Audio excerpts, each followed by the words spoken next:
ಪರಿವಾರದಿಂದ ಅರುಣ್ ಪುಟಿಲ್ ಅವರು ಲೋಕಸಭೆಗೆ ಸ್ಪರ್ಧೆ ಮಾಡ್ತಾರೆ ಅಂತ ಈಗ ಅನೌನ್ಸ್ ಮಾಡಿದ್ದಾರೆ. ಸಾಕಷ್ಟು ಬಾರಿ ಬಿಜೆಪಿ ಅವರು ಮಾತುಕತೆ ಮಾಡಿದ್ದಾರೆ. ನೋಡಿ, ಅದೊಂದು ಸ್ವತಂತ್ರವಾಗಿರ್ತಕ್ಕಂಥ ಸಂಘಟನೆ ಪುತ್ತಿಲ ಪರಿವಾರ. ಅವರು ತನ್ನ ಅಭಿಪ್ರಾಯ ಮತ್ತು ತೀರ್ಮಾನಗಳನ್ನು ತಗೊಳ್ಳೋಕೆ ಸ್ವತಂತ್ರರಿದ್ದಾರೆ.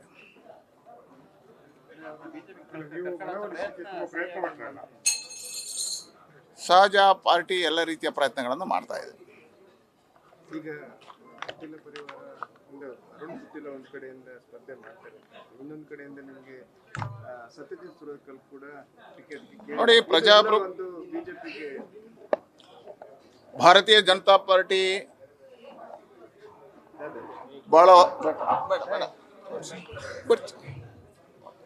ಬಹಳ ವರ್ಷಗಳ ಹೋರಾಟದ ಪರಿಣಾಮವಾಗಿ ಇವತ್ತು ದೇಶದ ಅತಿ ದೊಡ್ಡ ಪಾರ್ಟಿಯಾಗಿ ಬೆಳೆದಿದೆ. ರಾಷ್ಟ್ರೀಯ ಪಾರ್ಟಿ ಕಾಂಗ್ರೆಸ್ ಅನ್ನು ಎದುರಿಸಿ ಪಾರ್ಟಿ ಅತಿ ಹೆಚ್ಚು ಲೋಕಸಭಾ ಸದಸ್ಯರನ್ನ, ಅತಿ ಹೆಚ್ಚು ಶಾಸಕರನ್ನ, ಅತಿ ಹೆಚ್ಚು ತಾಲೂಕು ಪಂಚಾಯತ್ ಸದಸ್ಯರನ್ನ ಪಡೆದಿದೆ. ಹಾಗಾಗಿ ಸಹಜವಾಗಿರ್ತಕ್ಕಂಥ ಚುನಾವಣೆಯಲ್ಲಿ ಎದುರಾಳಿಗಳ ಸಮಸ್ಯೆ ಅಲ್ಲ, ನಮಗೆ ಪ್ರಶ್ನೆ ಇಲ್ಲ.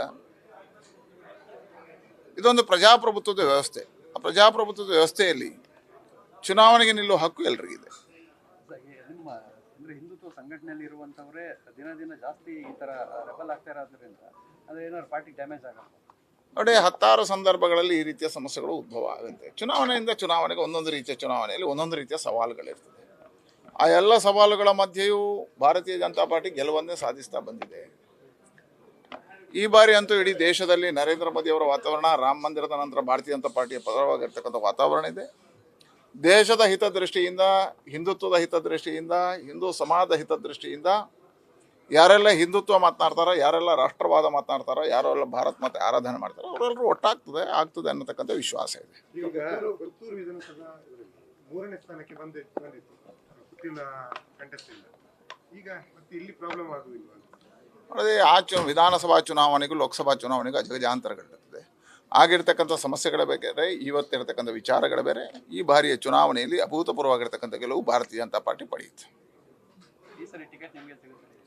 ನೋಡಿ, ಭಾರತೀಯ ಜನತಾ ಪಾರ್ಟಿ ಒಂದು ವಿಶಿಷ್ಟವಾಗಿರ್ತಕ್ಕಂಥ ಪಾರ್ಟಿ.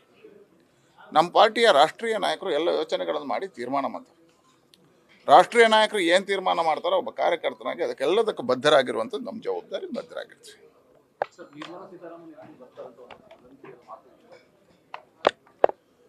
ಚುನಾವಣೆಗಳು ಬಂದಾಗ ವದಂತಿಗಳು ಇದೆಲ್ಲ ಸಹಜ.